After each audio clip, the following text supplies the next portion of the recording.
Salutations fraternelles à vous mes bien-aimés, salutations fraternelles à vous qui nous suivez tout à l'heure, en ce moment, à cet instant, dans ce beau cadre évangélique de l'émission « Je n'ai point honte de l'Évangile » avec comme hôte principal le pasteur Philippe Joly.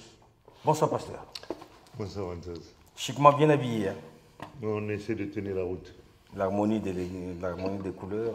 Bon, mais on essaie de faire l'effort. Ça, c'est la modestie, je sais. Bon, je sais. Trop modeste.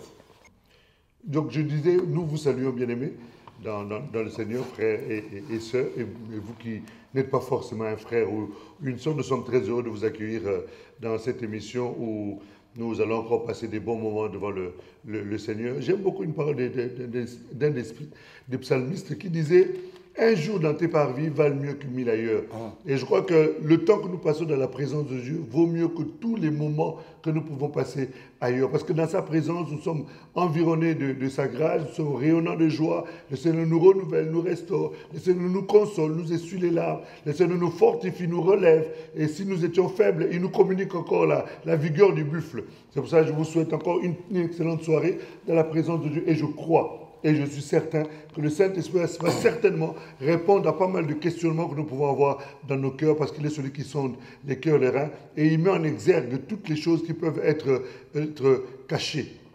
Que le Seigneur vous bénisse richement, et je vous souhaite une excellente soirée. Bien, pasteur, tout à l'heure, un petit lapsus, hein, vous avez dit, en vous adressant aux frères, hein, vous avez dit, mes frères et tout ça, et même vous qui n'êtes pas mes frères, il faudrait bien le faire entendre pourquoi ils ne sont pas nos frères.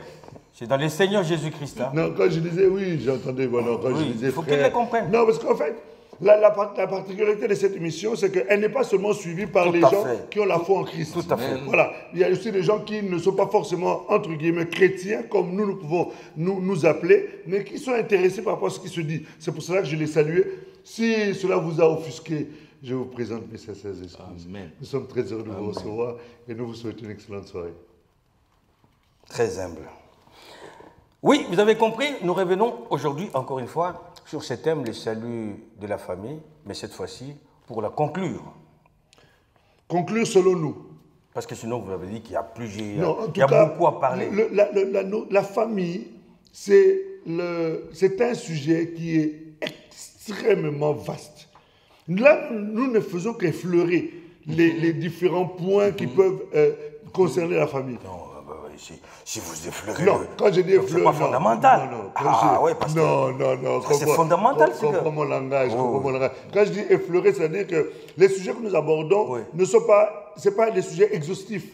Voilà. Il y a encore une liste incalculable de choses que nous pouvons évoquer concernant la famille. Déjà, ce que nous allons aborder certainement ce soir va certainement, j'en suis convaincu, ouvrir encore d'autres fenêtres, d'autres portes qui vont nécessiter encore des explications. Mais enfin, me semble-t-il. Hein. Effectivement, mais il faudrait aussi savoir que tout tient du calendrier et de la programmation qui a été convenue avec la réalisation. Absolument. Donc voilà. Donc vous avez bien compris que celle-là, c'est la dernière sur ces sujets, sans pour autant terminer, vider les sujets, hein, mais c'est la dernière émission sur le salut de la famille. Évidemment, vous comprendrez, nous ne pouvons la terminer sans celui qui l'aurait initié, c'est le pasteur Simon Bita. Bonsoir, pasteur. Bonsoir, mon bien-aimé. Comment vous allez? Je vais bien par la grâce de Dieu. Toujours à Paris? Toujours à Paris. Vous vous enracinez ou bien... Je ne peux pas m'enraciner ici parce que je ne suis qu'un messager. Si le Seigneur me dit demain va en Amérique, je vais en Amérique. On en a vu des messagers qui sont venus avec des messages. Oui, mais c'est soit enracinés parce que... parlons-en. Et puis souvent, ils vont toujours dans les pays bien lotis. Hein. Ils sont rares ceux qui vont...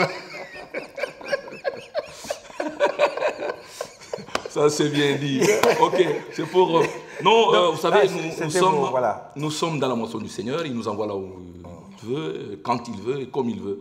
Vous savez, j'ai toujours dit une chose. Mais j'ai dit ça juste pour mettre la bonne humeur. Hein. Ah oui, mais je sais. C'est pas intentionnel. Je sais. Merci beaucoup. Je sais. Oui. Je sais. Ouais. Mais laisse-moi te dire que dans notre vie, nous les enfants de Dieu, il n'y a pas de hasard. Si le Seigneur a mis cela dans ta bouche, ça peut être la préoccupation de quelqu'un. Amen. Laisse-moi répondre. Amen. Ah, vous voulez répondre? C'est très important.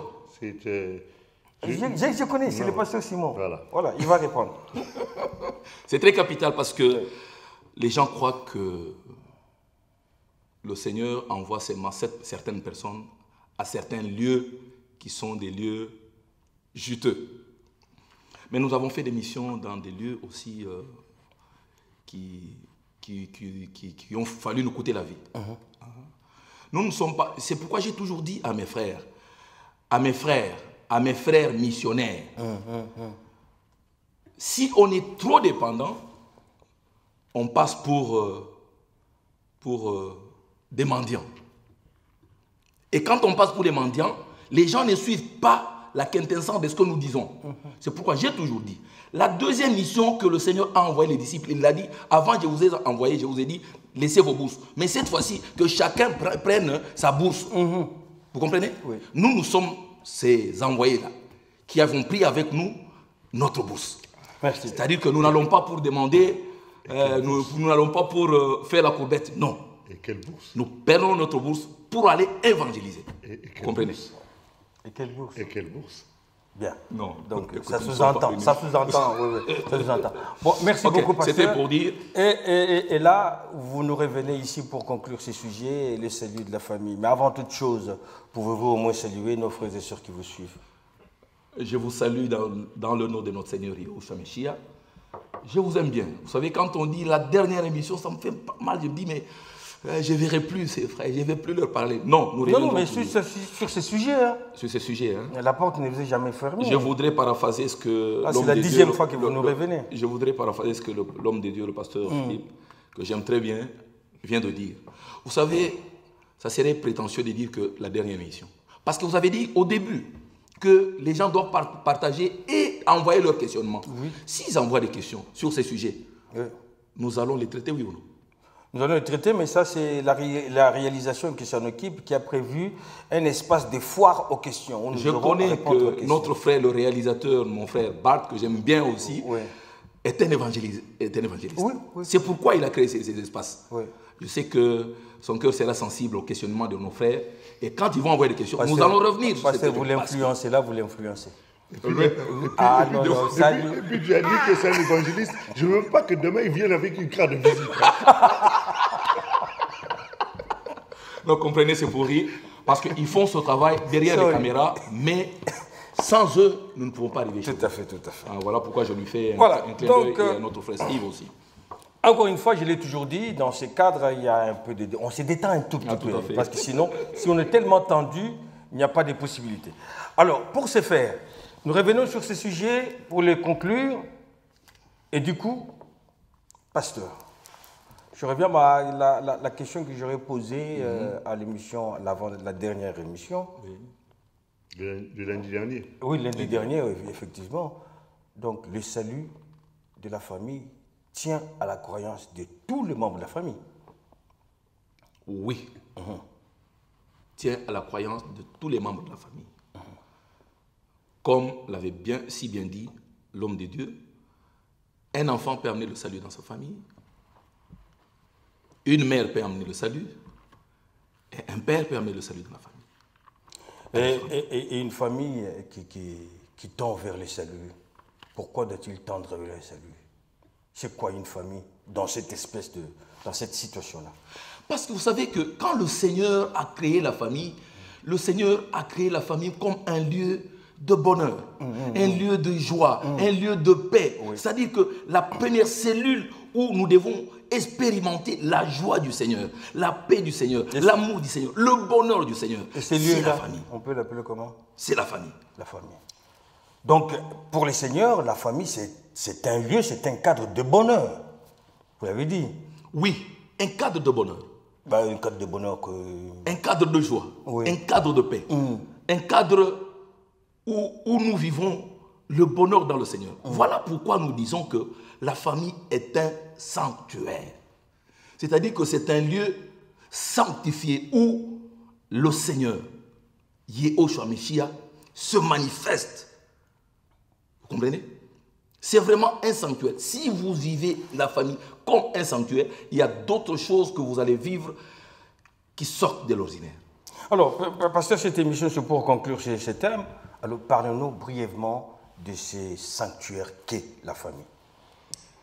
Vous savez, je voudrais, en quelques mots, donner, pas la définition, mais la compréhension biblique de ce concept sanctuaire. Sanctuaire, quand on parle du sanctuaire, vous voyez, à l'intérieur, il y a un soubassement de saint qui est à l'intérieur. C'est-à-dire que c'est un lieu sanctifié où il y a la présence de notre Seigneur. Un lieu où la présence de notre Seigneur, Yeshua Meshiach, est manifeste. C'est ça la famille. Nous allons donner un verset. Le pasteur peut nous lire dans 1 Pierre. 1 Pierre, chapitre 3e. Vous voyez que nous tournons beaucoup sur... cette écriture était tellement riche. Le verset 7e. Marie, montrez à votre tour de la sagesse dans vos rapports avec vos femmes. Comme avec un sexe plus faible, honorez-les, comme devant aussi hériter avec vous de la grâce de la vie. Qu'il en soit ainsi, afin que rien ne vienne faire obstacle à vos prières. Écoutez-moi ça. Ici, Pierre est en train de dire que la famille, c'est un lieu de prière. Un lieu permanent de prière. Parce qu'il dit, il ne faudrait pas que, si ces choses que j'énumère manquent, qu'il y ait obstacle à vos prières. C'est-à-dire que c'est supposé que c'est un lieu où on cherche continuellement la face de Dieu. Tout à fait. C'est-à-dire que où Dieu réside, là où il se trouve l'autel de notre Seigneur, Elohim, Dieu Tout-Puissant. Voilà pourquoi, étant un sanctuaire, nous devons toujours faire de sorte que cette famille, la famille, soit sanctifiée et vue comme une institution sainte. Parce que c'est un lieu où nous avons l'obligation ou le devoir d'élever chaque jour et à chaque instant nos prières vers le Seigneur. Ce verset nous montre d'ailleurs que le premier endroit, le premier lieu où nous devons apprendre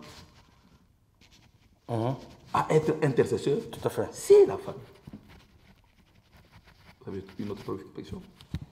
Non, vous développez donc le fait que c'est un sanctuaire. Je suis en train de noter une question qui me vient. Comme c'est un sanctuaire, un lieu où Dieu est manifeste, tout ce qui s'y passe doit être fait d'une façon ordonnée et harmonieuse par rapport à ce que lui-même a mis en place. Parce que Dieu, sachant que la famille, c'est la cellule où sa présence est manifeste chaque jour, il a fait de sorte que dans les liens, dans les relations, dans tout, que tout soit fluide, que tout soit harmonieux. Et Dieu est là où il y a la paix, la joie, l'amour, la convivialité. C'est là que se trouve le Seigneur. Voilà pourquoi nous disons que c'est un sanctuaire. Si nous rétablissons ce sanctuaire, si nous rétablissons cet autel, mon frère, la famille va vivre ce que Adam et Ève ont vécu dans le jardin avant que Ève puisse désobéir. Ça, c'est l'aspect prévisionnel de la famille comme sanctuaire. Mais là, je m'en vais récupérer une question d'un frère qui est aux États-Unis, San Francisco, je crois bien. C'est la sœur Ania. Où c'est? La sœur Ania. Oui, Ania. Voilà. Il nous a écrit, et là, je trouve que sa question est pertinente en ce moment où vous développez l'aspect de famille comme sanctuaire. Il dit, famille sanctuaire, lieu de sainteté, de sanctification et tout ça, ok? Comment alors une famille peut-elle être sauvée si quelqu'un au sein de la famille, pêche contre Dieu? Merci beaucoup, ma sœur Ania. Que Dieu te bénisse des États-Unis où tu es.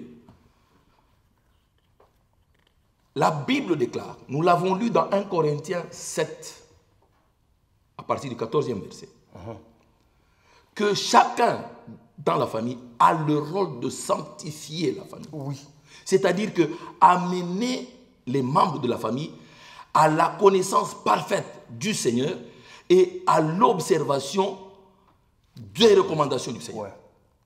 Ou, en d'autres mots, à vivre la parole du Seigneur. Alors, notre sœur nous dit, mais voilà que ce type de famille, qu'il y a quelqu'un qui pêche contre le Seigneur. Oui, comment sauver d'abord la famille?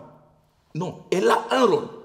Vous savez, je vais dire une chose. Je vais vous dire, ma soeur, Dieu ne place pas les gens dans des familles au hasard.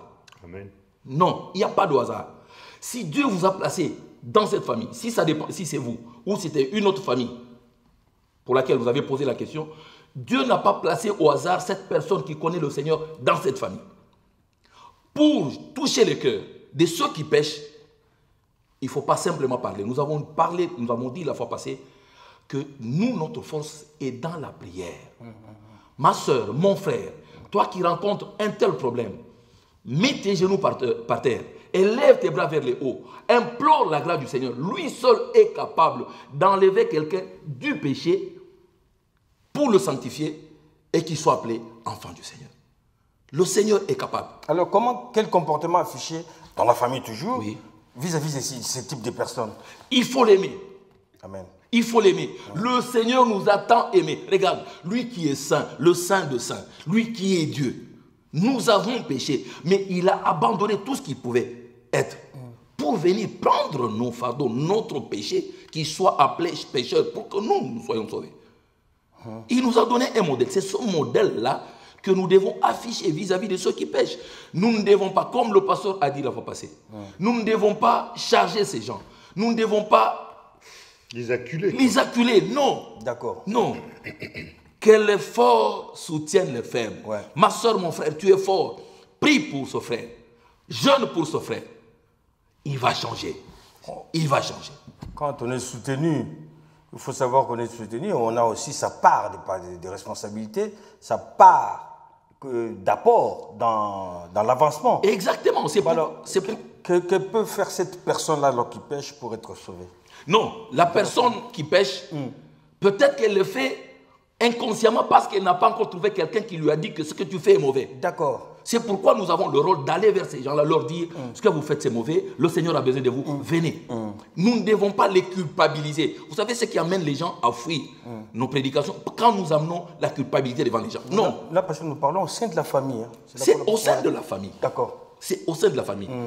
Chacun a un rôle, comme nous avons dit dans l'émission de l'année passée. C'est un père qui parle à son enfant, une mère, une épouse qui parle à son époux, et l'enfant qui parle, qui peut aussi parler du Seigneur Jésus-Christ à son père. Exact. Donc c'est juste une relation familiale. Exact.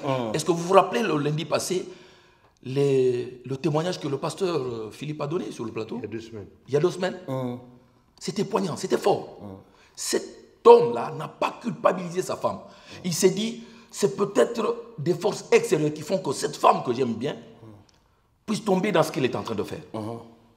Il a soutenu la femme dans les prières, dans les jeûnes. Il a parlé à la femme. Il a montré à la femme que non, je continue à t'aimer, je t'aime parce que ce n'est pas toi, c'est un agent extérieur qui fait que tu... Et puis après, il a récolté ce qu'il a sémé. Aujourd'hui, c'est une belle famille. Famille on donne beaucoup plus l'exemple d'adultère au sein de la famille. Mais si on a un voleur au sein de la famille qui vous apporte des biens volés, tout ça, écoute, ça aussi. Hein? Si le Seigneur peut changer un adultère et un voleur, c'est encore plus léger. C'est-à-dire qu'il peut faire. Vous voulez dire qu'un adultère, l'adultère est pire que le vol? Parce que quand vous avez donné vos requêtes, vous avez dit non. Mais ça, la Bible dit qu'on ne pardonne pas. Quand elle a fait l'adultère, il faut la répudier. Mais je vous ai dit que si quelqu'un est arrivé à pardonner cela, comment il ne peut pas pardonner un voleur? Parce qu'on a parlé selon la Bible. Ok. Donc, je voulais parce que c'est un sujet qui est, en tout cas le sous-thème d'aujourd'hui, famille sanctuaire, est un lieu de sanctuaire, c'est un sanctuaire. Mais on se rend compte que, comme tu as dit, prévisionnellement, dans la pensée de Dieu, dans le plan de Dieu originel, et que la famille vive le sanctuaire. Mais force est de constater quand même que la réalité des difficultés, entre guillemets, qu'on peut avoir dans nos assemblées, à 90%, ça tourne autour des familles, justement parce qu'elles ne sont pas des sanctuaires. Et l'un des éléments qui fait en sorte qu'on se retrouve dans des configurations où la famille perd son côté sanctuaire ou sa sanctuarité. Je ne sais pas si ça se dit ce mot-là en français. C'est la notion du moi. Et d'ailleurs, il y a une des sœurs qui nous a écrit pour nous dire, mais pasteur... le moi, la personne. Voilà, le moi, c'est-à-dire l'ego. Oui, l'ego. Et c'est ça que ça détruit les familles. L'homme qui, de par son rôle d'homme, se dit, bah écoute, c'est moi le chef, même s'il y a un souci, je ne m'abaisse pas. La femme aussi, de son côté, se dit, bah, écoute, je ne vais pas me laisser faire. Des enfants, ayant un certain âge, se disent aussi, bon, vous n'allez pas me parler comme ça. Et on se retrouve dans des configurations où, là où devait régner l'harmonie, là où devait régner la communion, là où devait régner comment dire, quel terme encore tu avais employé, toutes ces choses qui devaient y être, on ne les retrouve plus. Et finalement, les familles se retrouvent dans des situations où il y a des troubles, il y a des querelles, il y a des disputes. On a dit tout à l'heure, dans 1 Pierre 3,7, là, que le mari doit avoir une certaine relation avec sa femme, de même. Et de l'autre côté, on demande aussi à la femme d'avoir une certaine attitude vis-à-vis de son mari. Mais la notion du moi, le manque de brisement dans les familles font que finalement les familles, entre guillemets, partent en live, comme on dit chez nous les jeunes, ça part en live. Pourquoi? Parce que comme personne ne veut s'humilier, personne ne veut se remettre en cause, personne ne veut s'abaisser pour permettre à ce que la paix de Dieu soit dans la maison, parce que la Bible nous dit quelque part que souffrez un peu l'injustice, pourvu que le nom du Seigneur soit glorifié. Mais pour accepter de souffrir l'injustice, il faut être brisé, il faut être complètement accepter de faire mourir le moi ou le soi pour faire en sorte que l'harmonie puisse régner au sein de la famille. Je ne prends que cet exemple-là. Tu vois? Enfin, pasteur, donc, je ne sais pas ce que tu en penses. Non, c'est très merveilleux. Je vais donner une écriture d'ailleurs pour renforcer ce que le pasteur vient de dire. 1 Pierre, toujours 1 Pierre 3. Regardez ce qu'on dit au verset 8e. Enfin, soyez tous animés des mêmes pensées et de mêmes sentiments, pleins d'amour fraternel, de compassion, d'humilité. Vous comprenez? Ici, on parle à la famille. Soyez tous, c'est-à-dire qu'on parle à l'homme, on parle à la femme, on parle aux enfants, on parle de tout ce qui compose la famille. La première chose qu'on dit ici, il faut que tous aient la même pensée. La première chose. Parce que je vous arrête, c'est intéressant là. Parce que là, on parlait de l'aspect de famille comme sanctuaire. La famille a-t-elle droit à quelques recommandations? Oui. Pour se comporter? Oui. Parce que je sous-entends que par la lecture de ces versets, et par il y a déjà des recommandations qui rentrent. C'est comme si vous êtes en train... Donc, y a-t-il des... C'est une question. Oui. Y a-t-il des recommandations? Il y a des recommandations. Il y a des recommandations. Mais ce que vous dites, vous êtes en train de... Est-ce qu'on peut le rentrer dans le cadre de... Il peut rentrer dans les recommandations et surtout, je voudrais insister sur l'humilité de chacun. Parce que le pasteur a soulevé un point capital. Parce que dans la famille, tout le monde se dit moi, moi, moi. Et c'est le moi-là qui détruit la famille. C'est ce moi qui détruit. Et ici, on nous dit, il faut que nous puissions nous diluer. Quand on dit, ayez la même pensée, ça veut dire quoi? Là, déjà, c'est une recommandation. Voilà. Nous nous diluons. On se dilue. S'il y avait des points divergents, que nous puissions avoir un point de convergence dans la famille. Et puis, on nous dit, le deuxième point, avoir les mêmes sentiments. Vous savez ce que c'est les sentiments, non? La communion. Je crois que le pasteur est mieux placé pour nous parler de sentiments. J'aime bien quand il passe des choses à l'église. Le sentiment, c'est ce qu'on ressent, c'est ça? C'est ce qu'on ressent dans le fort intérieur. Ce que vous ressentez en vous doit être partagé. Homme, partagez cela avec votre femme. Femme, partagez cela avec votre mari. Et les enfants, partagez ce que vous ressentez à l'intérieur. Parce que généralement, le moi là, c'est le fort intérieur. C'est l'intérieur. Quand on ne le partage pas, on demeure moi, moi, moi. Et d'ailleurs, pour appuyer la notion du sentiment, dans Éphésiens chapitre 2, à partir du verset 5, la Bible dit « Ayez les sentiments qui étaient en Christ. Ne se regardant pas comme égal à Dieu, il s'est dépouillé lui-même en devenant semblable à un serviteur. Donc je crois que la notion du sentiment là, c'est vraiment les sentiments qu'on doit avoir, ces sentiments qui étaient en Christ. Il ne s'est pas regardé comme une proie arrachée d'être égal à Dieu, mais il s'est dépouillé. Et le manque de dépouillement justement dans les familles font que ça crée des troubles, ça crée des tensions, ça crée des disputes, ça crée des querelles. Et finalement, le diable profite parce que quelquefois certaines querelles, elles peuvent être tellement dures que chacun dort de son côté. Et or, Éphésiens chapitre 4, versets 26 à 27, nous montre que quand nous dormons et que nous laissons le soleil se coucher sur notre colère, qu'est-ce que nous faisons? Nous ouvrons la porte au diable. Donc, nous permettons au diable d'entrer dans notre sanctuaire. Or, nous savons, selon les Écritures dans 1 Corinthiens chapitre 12, la Bible dit, ne donnez pas avantage au diable, car nous connaissons ses desseins. Et Jean 10 nous dit, quels sont les desseins du diable? Détruire, voler et égorger. Vous voyez, et du coup, nous sommes en train de détruire la notion du sanctuaire au sein de la famille. À cause de quoi? À cause de ce manque de sentiment-là que le pasteur vient de nous dire. C'est pour ça qu'il est important, vous qui nous suivez, d'accepter le brisement. Parce qu'un bon couple, une bonne famille, pour qu'elle puisse vivre, il y a besoin que chacun soit brisé. Sans quoi, ce sanctuaire, ce havre de paix, que ce bonheur que Dieu nous donne au travers de la famille risque d'être de l'utopie. Et au final, on va rester sur des théories, alors que ça doit être la pratique qui doit justement susciter l'élan ou le désir des autres de nous imiter. Parce que n'oubliez pas que nous sommes un modèle, un échantillon de Dieu sur la terre. Oui, au-delà des mêmes sentiments. Oui, même sentiments. Et continuons. Je vais vous montrer maintenant. Je vais démontrer que la famille, c'est un sanctuaire. On continue. Soyez remplis d'amour fraternel. On parle bien de l'amour fraternel. Frère Ventous, on parle de l'amour fraternel. Oui. Vous comprenez pourquoi j'insiste? Oui. Parce que dans les familles, il n'existe plus de l'amour fraternel.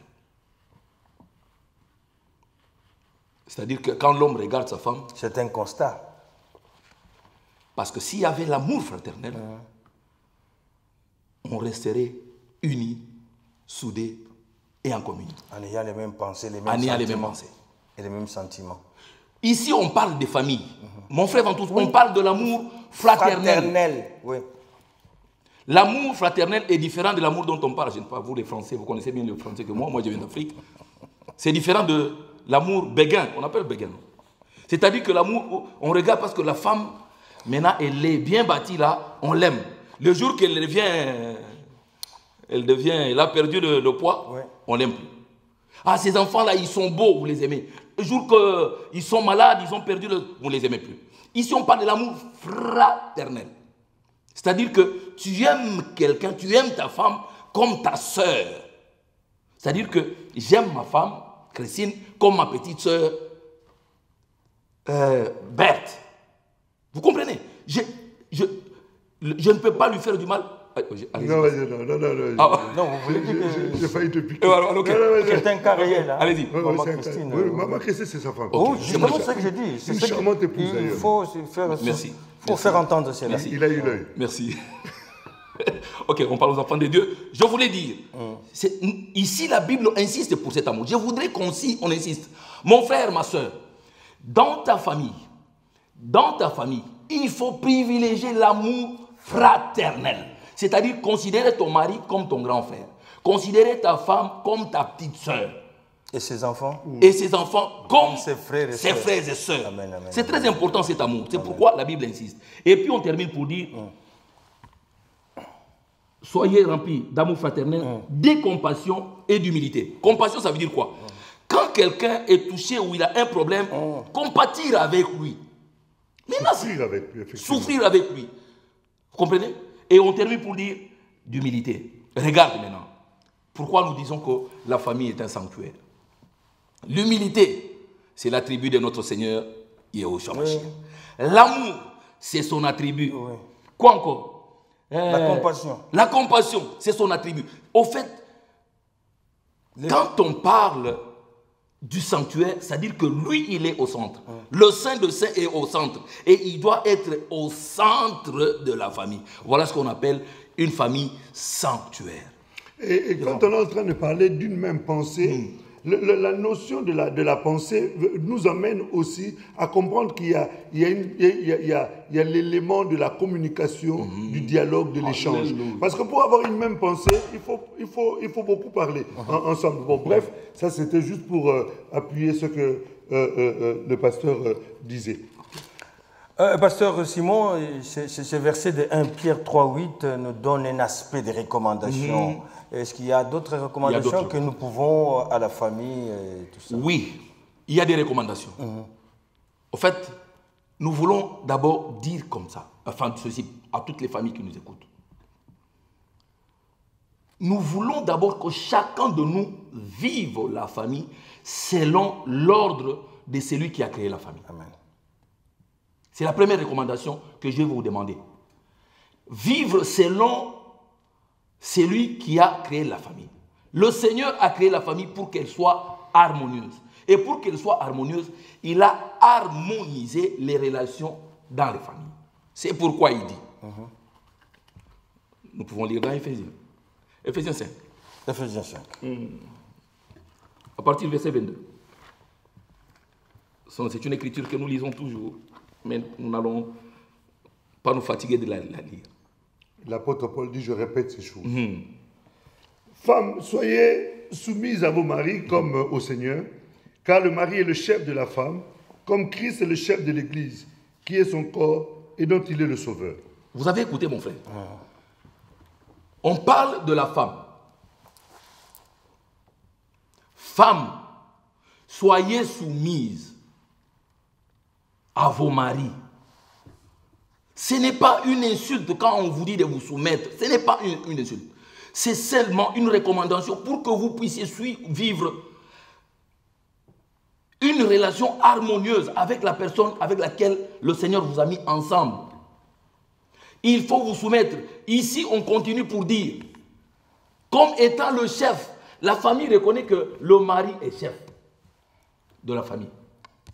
Ce n'est pas une insulte de dire que, comme disait Sarah, Abraham, mon maître, de reconnaître que le mari est chef.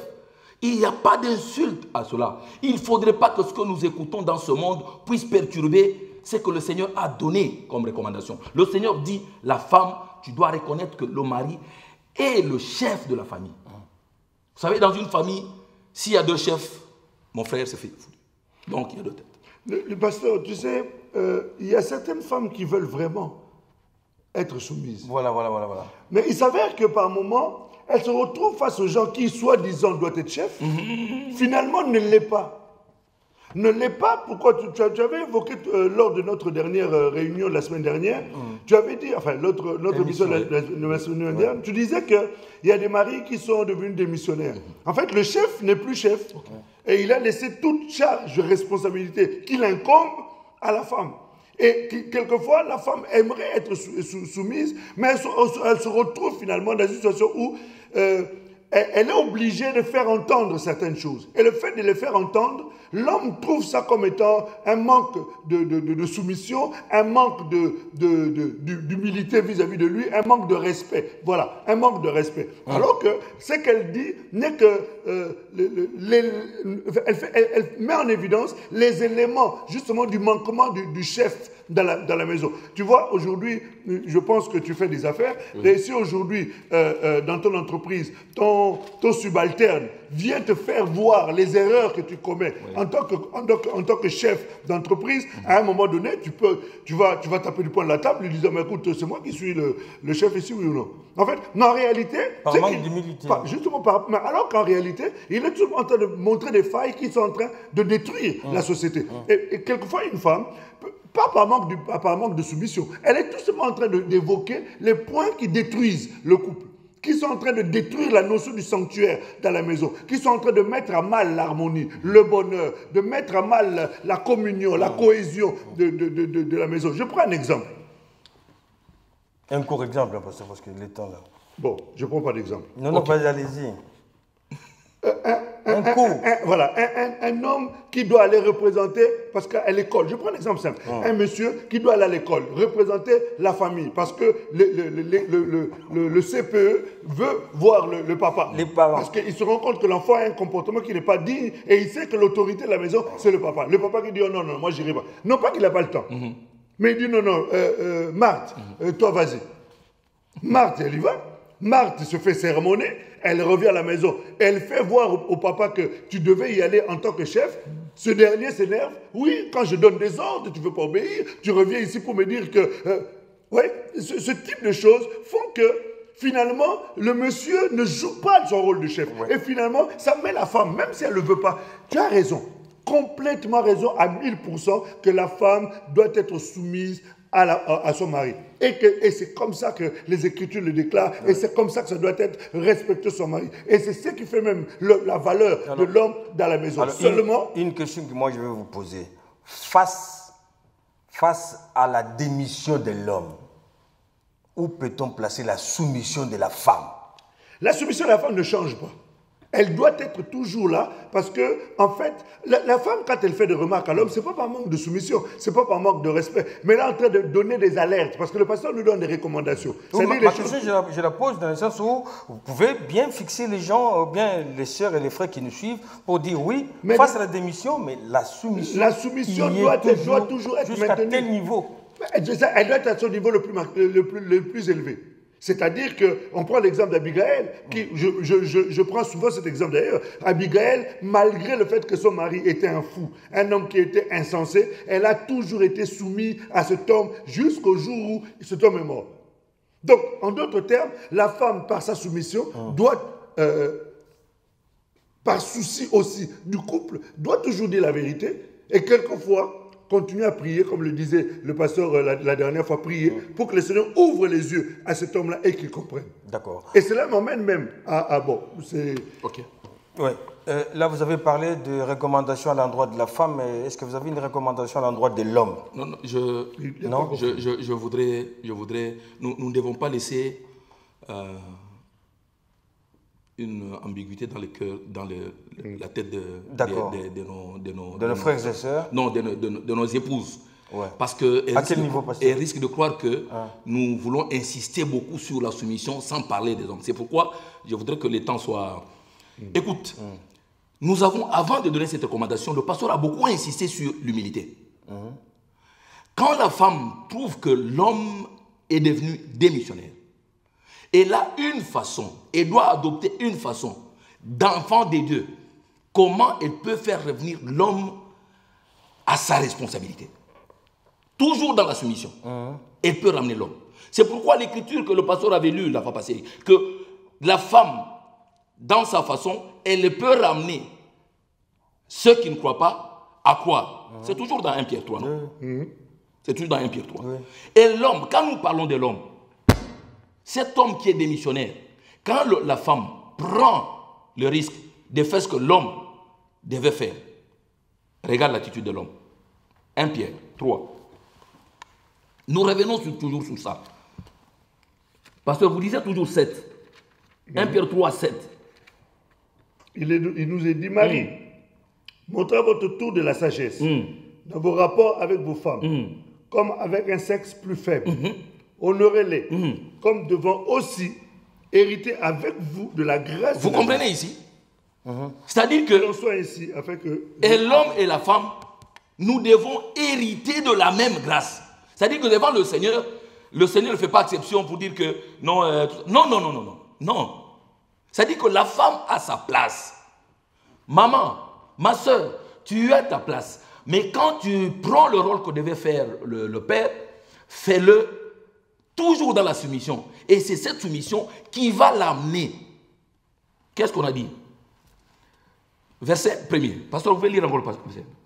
Femmes, soyez de même soumises à vos maris, afin que si quelques-uns n'obéissent point à la parole, qu'ils soient gagnés sans parole par la conduite de leur Vous comprenez ça? Vous n'avez même pas, elle n'a même pas besoin de parler à cet homme. Mais sa conduite, elle continue à se soumettre à cet homme. Et sa façon d'être va amener cet homme à reconnaître que non, j'ai un partenaire et je dois lui donner la place. Elle est co-héritière aussi.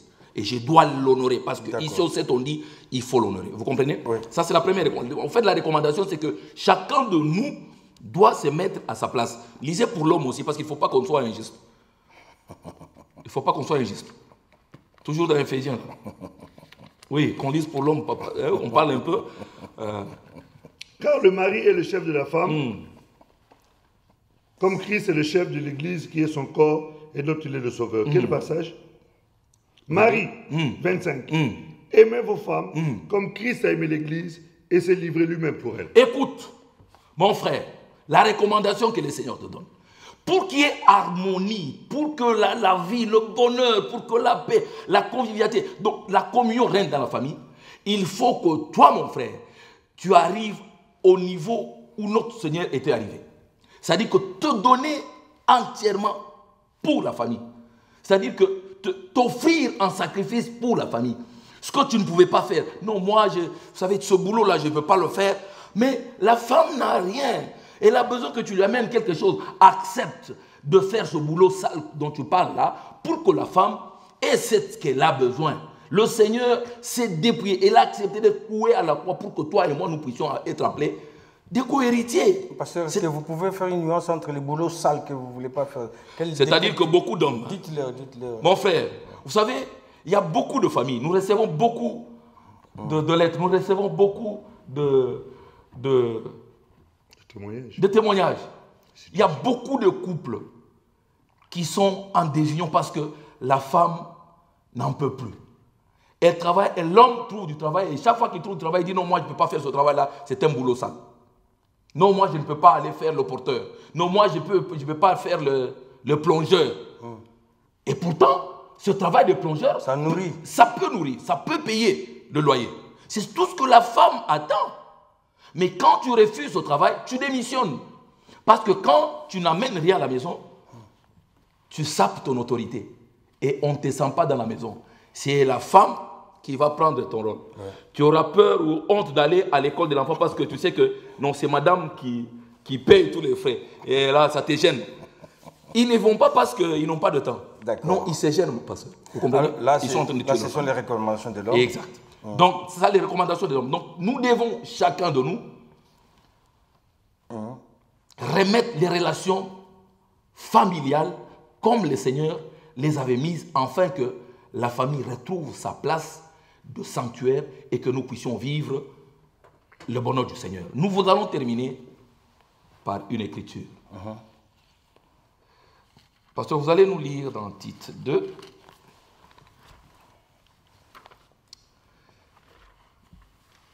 Tite 2e, versets 11 à 14. Car la grâce de Dieu, source de salut pour tous les hommes, a été manifestée. Elle nous enseigne à renoncer à l'impiété, aux convoitises mondaines et à vivre dans le siècle présent selon la sagesse, la justice et la piété, en entendant la bienheureuse espérance et la manifestation de la gloire du grand Dieu et de notre Seigneur, de notre Sauveur Jésus-Christ, qui s'est donné lui-même pour nous, afin de nous racheter de toute iniquité et de se faire un peuple qui lui appartienne, purifié pour lui et zélé pour les bonnes œuvres. Je crois que c'est tout dit, mon frère et ma soeur.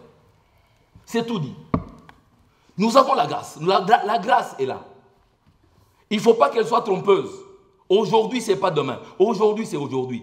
Quand tu entends, donne-toi au Seigneur. Invite le Seigneur dans ta vie. Ici, on nous parle de 2 niveaux. Le premier niveau, c'est le bonheur que nous devons vivre dans nos familles, ici sur cette terre. Mais le deuxième niveau, on nous dit, nous sommes en préparation. Ces familles nous préparent à une vie qui vient. D'accord. La vie céleste, c'est là que nous attendons. Où moi et mon épouse, nous ne saurons pas que nous sommes des époux. Où elle est ma soeur et sera ma soeur, nous ne connaîtrons pas que nous étions ensemble sur cette terre. Oui. Nous devons nous préparer à cette vie-là. Voilà nous devons nous préparer à cette vie-là au travers de la famille. On a bien compris qu'il y a des recommandations d'ordre général, d'ordre global, avec le verset qui a été donné dans le livre de Pierre, qui nous dit que nous ayons les mêmes pensées, les mêmes sentiments, et que nous affichions l'amour fraternel, la compassion, l'humilité. Ça, c'est d'ordre général. Vous avez donné les recommandations d'ordre tout à fait particulier vis-à-vis de la femme, vis-à-vis de l'homme. Les enfants... Oh, j'ai oublié les enfants. Parce que vous pouvez nous lire Ephésiens 6. D'accord. Et nous allons conclure là. Oui, nous allons conclure. Et là, on termine par cela et voilà. Verset 2. 1 et 2. Enfants, obéissez à vos parents selon le Seigneur, car cela est juste. Honore ton père et ta mère. C'est le premier commandement avec une promesse, afin que tu sois heureux et que tu vives longtemps sur la terre. Voilà ce que je peux dire aux enfants. Oui. La Bible dit que l'enfant puisse honorer ses parents. Voilà la plus grande relation qu'un enfant doit avoir dans la maison. Honorer les parents, c'est quoi? Mon fils, ma fille, toi qui m'écoutes. Honorer les parents, c'est d'abord écouter ce qu'ils vous disent et ensuite mettre en pratique. Quand vous avez mis en pratique, le papa, la maman regarde que cet enfant nous est soumis, cet enfant nous honore. Parce que ce que nous lui disons, c'est ça qu'il fait. Et cet honneur-là t'ouvre la voie à une chose. Une longue vie et le bonheur. Mon frère, normalement, nous sommes faits pour vivre longtemps sur la terre. Mais, voyez-vous, aujourd'hui, au lieu que les enfants... Longtemps, selon le temps déterminé par les créateurs. Oui. Il a même diminué. Maintenant, nous pouvons aller jusqu'à 120 ans. Les plus robustes, 120 ans. Les plus moins robustes, ils peuvent aller jusqu'à 90, 70. Vous comprenez? La Bible dit, ça c'est la Bible. Mais vous voyez maintenant, les enfants qui meurent à bas âge. Il y en a un qui est mort à 13 ans. Regarde-moi ça. Ici, juste à côté. Regarde-moi ça. C'est lui qui devait enterrer ses parents. C'est lui qui devait... Mais parce qu'il n'a pas voulu honorer ses parents. Ah non, parce que ne dites pas ça. On ne peut pas savoir toutes les raisons et causes de cette mort-là. Là, nous allons rentrer... Non. Je vais fermer la parenthèse. D'accord.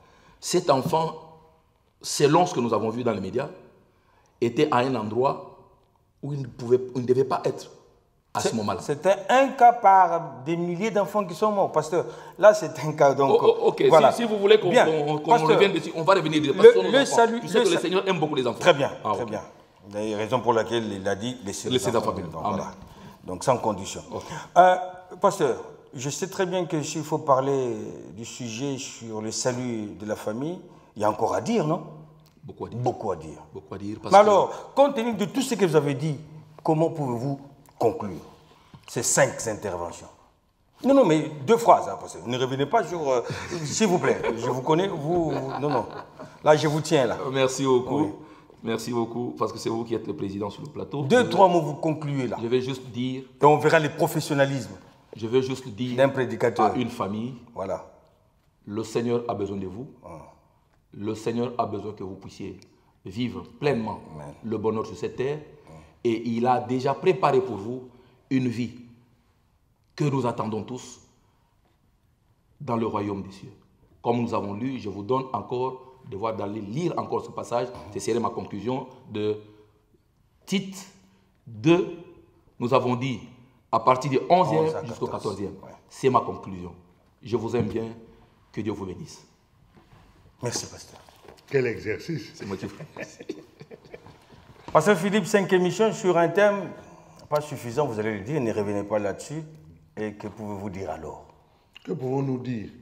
Que lorsque le salut entre dans une maison, le salut amène la lumière. Amen. Et le salut permet à ce que nous puissions voir les choses qui étaient cachées, les mettre en exergue. Ne sous-estimez pas le salut dans la famille. Alléluia. Considérez cela et prenez ça très au sérieux. La présence de Jésus dans une famille règle un certain nombre de situations que, humainement parlant, vous n'auriez jamais pu trouver une solution pour cela. Je prends un exemple d'une personne, un couple, qui était des non-croyants. Et l'un a accepté le Seigneur, et il s'avère qu'il vivait dans une famille qui était infestée des esprits démoniaques, plus particulièrement des esprits de sorcellerie. Dieu a permis à ces cœurs de comprendre pourquoi, dans leur foyer, il y avait des situations qui paraissaient anodines, mais qui finalement mettaient la zizanie dans le couple. Tout cela parce qu'ils ont compris que Jésus était la lumière et ils ont cherché le Seigneur. Le Seigneur leur a ouvert les yeux. Et depuis qu'ils ont compris ça, ils ont changé leur stratégie de prière. et aujourd'hui leur couple vit dans la paix, les problèmes peuvent arriver, mais ça n'a plus d'impact ni d'influence sur leur couple. Prenez au sérieux la vie, le salut de votre famille. Plaise à Dieu, nous reviendrons sur le sujet et nous parlerons justement des influences démoniaques au sein des familles, des origines sataniques au sein des familles qui font que le salut dans la famille n'est plus aussi agréable qu'il devrait l'être. Mais que Dieu nous en garde et prochainement, lorsque nous reviendrons sur ce sujet, nous aborderons ces aspects-là. Que Dieu vous bénisse richement. Je crois qu'il était question qu'on puisse être conduit par la prière. Tout à fait. Oui, je ne sais pas. Oui. Allez-y alors, on a prié. Ok, nous allons prier, nous allons demander la grâce du Seigneur, que le Seigneur, qui est le maître de toutes choses, le restaurateur, puisse rentrer dans les familles. Nous allons parler des familles. Nous allons implorer le Seigneur, pasteur, et pour tous qui nous suivez, priez pour une famille que vous connaissez ou que vous ne connaissez pas, et le Seigneur qui est omniprésent, qui connaît tout, qui connaît le problème de cette famille, entrera dans cette famille, et le salut, comme le pasteur vient de dire, entrera dans cette famille, ils vivront la paix, ils vivront la joie. Nous allons prier au nom de notre Seigneur. Seigneur, nous venons encore une fois de Père, plus en nous venons faveur de encore nos devant toi, familles Père, et de toutes les familles te qui présenter sont présentes, toutes les Seigneur, familles de ce la soir terre, devant cette, toutes les familles de cet la terre. écran. Papa, Seigneur Dieu de c'est gloire, pour eux que tu as dit Seigneur Dieu de gloire, dans le livre de invoquez ton Genèse nom, que toutes les les familles de la terre seront bénies en Abraham. Nous prions pour toutes ces familles, Seigneur. Père, que ta présence soit manifestée dans ces familles. Restaure ces familles, Seigneur. Restaure ces familles, afin qu'ils vivent la paix, qu'elles vivent la joie, qu'elles vivent le bonheur, qu'elles vivent la paix, Seigneur. Oui, nous avons besoin de ta présence dans toutes ces familles. Pénètre dans ces familles, Seigneur. Pénètre dans ces cœurs qui sont ouverts maintenant, afin que leurs familles vivent la paix. Ô Père très saint, nous implorons ta grâce, Seigneur. Tu es le Dieu de la famille. Agis, Seigneur, pour la gloire de ton nom. Manifeste-toi pour la gloire de ton nom. Que toutes ces familles, Seigneur, soient visitées par ta présence. Aujourd'hui, les liens maléfiques soient brisés au nom de Jésus. Et que ces familles soient libres pour jouir du sanctuaire, du bonheur, jouir de ta présence, jouir de ta grâce, jouir, Seigneur Dieu de gloire. Oh Père, c'est de la félicité. Que ta présence soit le partage d'une famille. Vivre ta grandeur. Que ta présence, Seigneur, soit le partage d'une famille. Enfin qu'elle vive comme un sanctuaire véritable. Toutes les réalités, Seigneur, cachées au nom de Jésus qui est le Fils du Dieu vivant. Accorder nos prières, Seigneur. Amen. Amen. Amen. Le salut de la famille qui ne souhaiterait pas que cela soit son cas, ou du moins que sa famille soit un cas qui aurait retrouvé le salut. Il y a bien des raisons et abondamment des raisons qui ont fait que les saluts ne soient pas de mise au sein de nos familles. On nous a parlé 5 tranches durant, on nous a expliqué, on nous a fait comprendre qu'il y a lieu, qu'il y a moyen de pouvoir faire face à cela. Bien des bonnes choses chez vous, et je vous promets de nous revoir. Au fait, pasteur, vous avez un dernier mot à dire au revoir parce que juste informer les amis que nous avons débordé. Mais en même temps, c'est par souci pour vous que nous avons pris tout ce temps-là. Que Dieu vous puisse vous bénir. Surtout, pensez aussi aux autres, partagez massivement, faites-le véritablement. Le Seigneur certainement se souviendra de vous. Et j'aimerais particulièrement remercier l'homme de Dieu, le pasteur Simon. Pas que j'aime bien, que j'aime. Parce que chez vous en Afrique, ils disent toujours j'aime bien. J'aime bien dit la puissance de l'amour. Dis je t'aime. Je t'aime. Voilà, je t'aime bien, c'est moins fort que je t'aime tout simplement. Et moi je t'aime de tout mon cœur. Moi plus que toi. Merci beaucoup. Merci encore d'être venu. Merci pour tout ce que tu nous as apporté. J'ai été richement instruit et béni. Que le Seigneur augmente encore. Mais la prochaine fois que nous aborderons le sujet, nous ferons encore appel à toi si toutefois tu seras dans la région avec nous ici en France. Ou même s'il nous arrivait d'être dans ces rouages, dans ces contrées. Absolument. Il nous arrivera aussi de pouvoir nous déplacer de nos studios pour aller réaliser des émissions. C'est ce qui m'a fait entendre le réalisateur, le frère Barth. Absolument. J'aimerais aussi profiter pour saluer maman Christine qui s'est déplacée pour venir assister avec nous sur ce plateau. Que Dieu continue à la soutenir et à être une si riche bénédiction pour cet homme de Dieu. Oui, si riche comme bénédiction pour cet homme de Dieu. moi également. Merci, Maman Christine, de nous avoir assistés, de nous avoir conduits, accompagnés dans le couloir de l'émission et surtout d'avoir accompagné l'homme de Dieu. Parce qu'on dit toujours, derrière un homme, il y a une femme, c'est ça? Amen. Amen. Bien, bien de bonnes choses chez vous. Merci beaucoup. Merci encore et que la paix du Seigneur soit chez vous. Surtout, partagez. Je sais que vous avez passé un moment dans la journée, vous aviez à partager quelque chose. Pourquoi? Et ne pas vouloir ajouter ce qui est de Christ. Pas de Philippe Njoli, non. Pas de ventouses, non. Mais c'est de Christ. Faites chez vous. Merci beaucoup. Vous m'avez pas et mes remerciements, vous m'avez pas permis de vous remercier quand même. Ah oui, oui. C'est très... Allez-y. Je vous remercie, mon frère. On a été tellement emballés que... Je vous aime. Merci beaucoup. Nous Pasteur vous aimons. Philippe, vraiment... C'est la soirée des déclarations. Hein? Oui, c'est... Vous savez, à chaque fois que je viens sur ce plateau, je dis, il y a beaucoup d'hommes de Dieu qui viennent sur Paris. Ouais. Mais quand vous m'invitez, c'est-à-dire que vous me faites de l'honneur. Et je serais ingrat si je ne vous remercie pas. Non, mais au-delà de l'honneur, vous avez de la considération. Ok. Merci, Pasteur. Pourquoi je voudrais vraiment vous remercier. Merci. Remercier le réalisateur, M. Barthes, et notre ingénieur, Steve. L'homme à tout faire. L'homme à tout faire. Franchement, le mari de maman Jojo. Bientôt. À bientôt. Que Dieu vous bénisse. Merci.